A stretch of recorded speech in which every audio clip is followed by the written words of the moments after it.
আজকে বেলা আনুমানিক 12টার সময় আমাদের বাংলাদেশ জাতীয়তাবাদী দলের নড়াইল জেলার সুযোগ্য সাধারণ সম্পাদক মনিরুল ইসলাম নবনির্বাচিত উনি আসছিলেন আমাদের সাথে কুশল বিনিময় করার জন্য। আমরা ফৌজদারি যারা নেতাকর্মী শতাধিক লোক থাকি, থাকার পরে আমাদের একটা বক্তব্য চলে।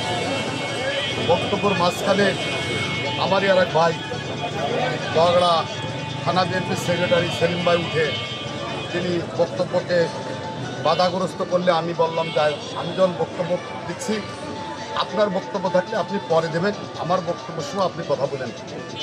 সেকেন্ড টাইম উনি আবার কথা বলার সময় আবার যখন উঠছে তখন আমি বললাম যে আপনি যখন বক্তব্য দিয়েছেন তখন তো আমি বক্তব্য দিন, আপনি বসেন। তো বসেন বললি পরে উনি বসতেছিলেন না, আমি হাত দিয়ে বললাম যে আপনি এরকম বসেন, আপনার কোনো বক্তব্য থাকলে আপনি দিবেন। তিনার সাথে ওই জায়গায় বাদ বিদ্রোহ কথা কাটাকাটি হওয়ার পরে আমাদের জেলার সভাপতি, আমাদের বগড়া থানার সেক্রেটারি আহাদুজ্জামান বাটু ভাই, সেলিম ভাই, শান্টু আমার সেক্রেটারি, আমাকে নড়াইল জেলার সাংগঠনিক সম্পাদক টিপু সুলতান সহ আরও অনেক নেতাকর্মী ওখানে শান্টুর ঘরের মধ্যে উপস্থিত থেকে সেলিম ভাইয়ের সাথে আমার একটা হাতে হাত মিলে দেয়। কিন্তু যখন আমরা অনেক কথাবার্তা বলতেছি ইতিমধ্যে সেলিম ভাইয়ের ছেলে ছাত্রলীগ করে, সে চাইনিজ কুড়াল রান্দাও সুমনের গাড়িতে, সুমন ছাত্রলীগ করে, মহিষাপাড়া বাড়ি মতিয়ার শেখের ছেলে, তারা আমলিগির লোক, তার একটা প্রাইভেটে করে রান্দাও হকি স্টিক চাইনিজ কুড়াল বেশি অস্ত্রশস্ত্র নিয়ে আসছে। ছেলের নাম কি? সেলিম ভাই ছেলের নাম রিজবি আর সুমন, এরা গাড়িতে করে নিয়ে আসে। আমাদের নেতাকর্মী দেখে তাৎক্ষণিকভাবে নিচে এসে তাদের ঠেকায় টুকো দিয়েছে, তারা চলে গেছে। যার পরে আমরা বললাম যে সেলিম ভাইয়ের সাথে আমার কথা হতে পারে, দলের কারোর সাথে হতে পারে, ছাত্রলীগের খোলা পানি এসে এখানে এইগুলো করলে আপনারা কী করলেন, সেই জন্য একটা বসাবসি নির্দেশ করে দেয়। আমি বাড়ি চলে আসি, আসার পরে আমি ইফতারি করে নামাজ পড়ার জন্য বাড়ির থেকে নামাজ পড়ে আমার বাড়ির সামনে এখানে আমি আসি।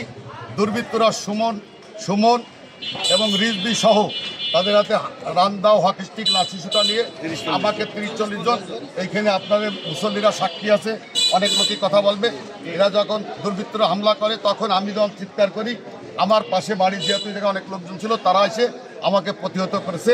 এরপরে আপনারা সবাই জানছেন আমার বক্তব্য, আমি বাংলাদেশ জাতীয়তাবাদী দলের পৌর বিএনপির প্রেসিডেন্ট সভাপতি, এখানে আমার দলের সমস্ত নেতাকর্মীরা আছেন।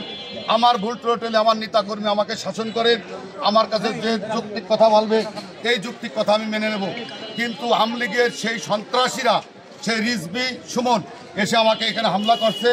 আপনারা মিডিয়ারা আছেন, আমার দলের লোকজন আছেন, আপনাদের কাছে বিনীত অনুরোধ রাখবো, আমারকে যদি এইভাবে করে থাকে আজকে কালকে বাটু ভাইকে করবে, পরে টিপু ভাইকে করবে। আমি সাংবাদিক ভাইদের কাছে বলতে চাই এই দুর্বৃত্তদের, এই ছাত্রলীগের গুন্ডাদের প্রতিহত করে মামলা করে তাদেরকে এই মুহূর্তে গ্রেপ্তার করার জোর দাবি জানাচ্ছি। আমার জীবনের এখনো হুমকি, আপনাদের কাছে আমার বিচার আমি ছেড়ে দিলাম। অন্যান্য নেতৃবৃন্দ আছে তাদের কাছ থেকে আপনারা শুনবেন ঘটনা কি, আমি মিথ্যা বলছি কিনা। আপনার বাড়ির উপরে করছে নাকি? আমার বাড়ি তো এখানে, আমার বাড়ির সামনে, আমার বাড়ির সামনে সেলিম কাজীর বাড়ি, ওইখান থেকে অনেক দূরে, সুমন্তের বাড়ি অনেক দূরে। যখন দুপুরে একটা ঘটনা ঘটছে সেই ঘটনার আলোকে আমার বাড়ির সামনে এসে দুর্বৃত্তরা দেশি অস্ত্রশস্ত্র নিয়ে এসে আমাকে হামলা করছে। এই বিচার আপনাদের প্রশাসন আছেন, সাংবাদিক ভাইয়েরা আছেন, দলের নেতা কর্মীরা আছেন, সবার কাছে আমি অর্পণ করলাম। বাংলাদেশ জিন্দাবাদ, জাতীয়তাবাদী দল জিন্দাবাদ, সবাইকে ধন্যবাদ। ক্লিয়ার করেন এটা।